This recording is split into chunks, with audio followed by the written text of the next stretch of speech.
Nevada Virtual Academy is back to learn more, to get better, to be stronger in math, right? Problem number 20, and again we have to factor, if possible. What I said, I will always like to check if this is prime or not, and remember ax squared plus bx plus c equals 0, your quadratic equation, right? The standard form or the general form, whichever way it's called, where you have your delta, your discriminant being b squared minus 4ac. If this delta, if this discriminant is not greater or equal to 0, there are no solutions and there is no way to factor this polynomial, right? So let's check that. What is your a for this problem? A is always the coefficient of your quadratic term, right? In this case is what? 6. What is your b? 7. What is your c? 2. Let's find delta. Delta is b squared, which is 7 squared, right? Minus 4 times a times c. This one equals what? 7 squared, 49. Minus 4 times 6, 24, times 2, 48. Your delta is 1, is greater than 0. Yes, that's not prime. You can factor. Okay, so let's try that. Well, I'm looking at my trinomial in here. I'm trying to find ways. I mean, you should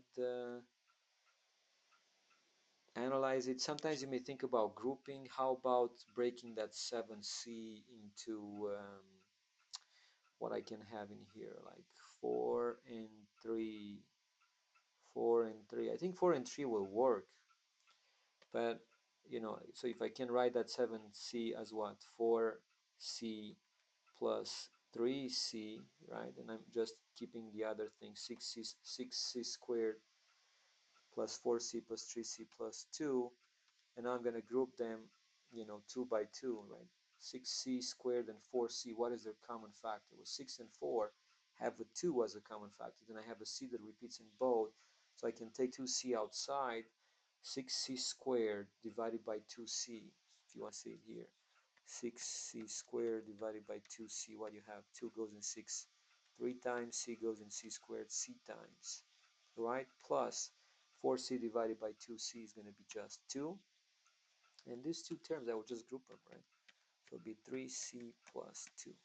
What do you guys notice here? I have a common factor, 3c squared, right? So let's take that thing as a common factor. That will be what? 3c plus 2 times 2c plus 1.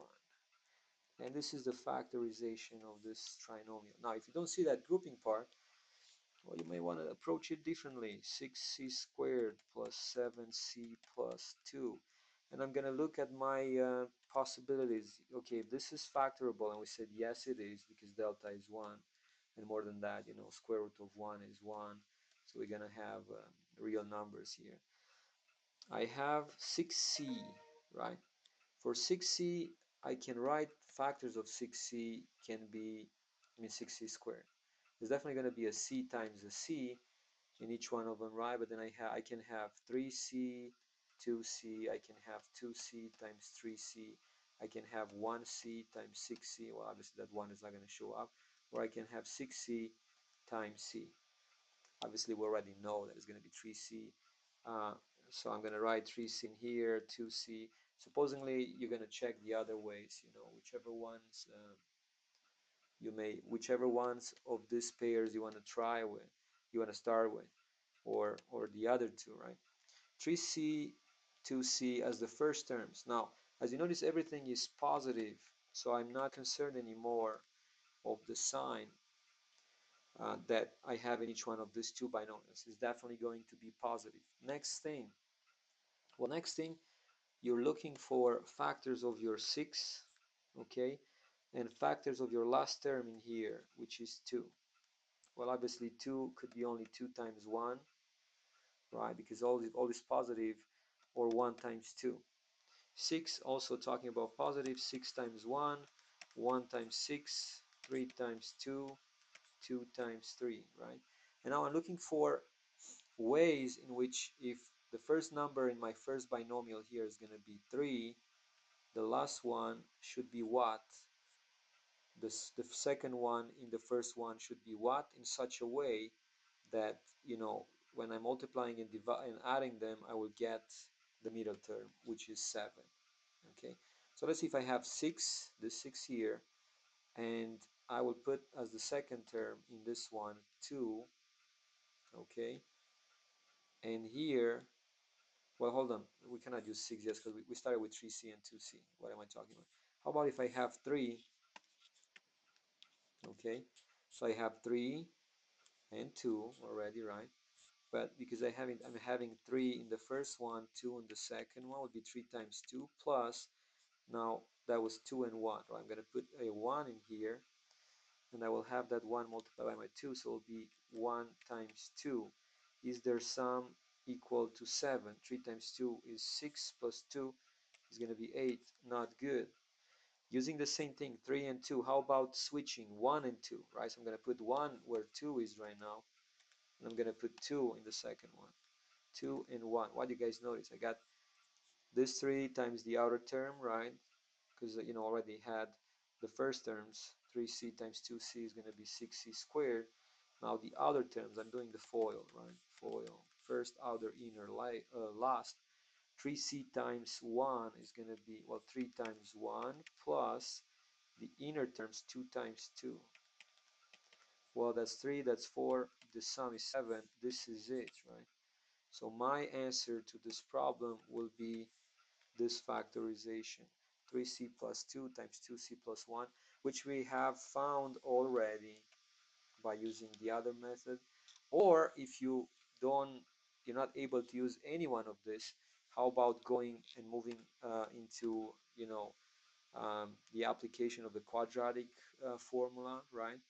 Where you're basically going to find what is your x1 and 2, which is what? Negative b plus minus square root of your delta over 2a, plug in everything that you have, minus b, negative 7, plus minus square root of delta. Your delta is 1, plus minus 1, because square root of 1 is 1 over 2a over 12. And you have your two possibilities. You have negative 7 plus 1 over 12, and you have negative 7 minus 1 over 12. Negative 1 plus 1 is negative 6 over 12, negative 1 half. Negative 7 minus 1 is going to be negative 8, right? Negative 8 over 12. You can simplify by 4. You basically divide top and bottom by 4, and you have negative 2 over 3, okay? Which means your equation is x equals negative 1 half, and the other x equals negative 2 thirds. If you add, 1 half, 1 half in here, plus 1 half, you have x plus 1 half equals 0. And the other one, if you add 2 thirds, 2 thirds plus x, you will have x plus 2 thirds equals 0. You can multiply this one by 2, and you have what? You have 2x plus 1 equals 0, and the other one you multiply it by 3, and you will have 3x plus 2 equals 0. And these are your factors. 2x plus 1, well, it's not x, we have c, but that will be 2c plus 1 and 3c plus 2. So this is another way that you can use to find the factors of a given certain trinomial. Okay, that's it. Got it? Hopefully. We'll do more. Thank you.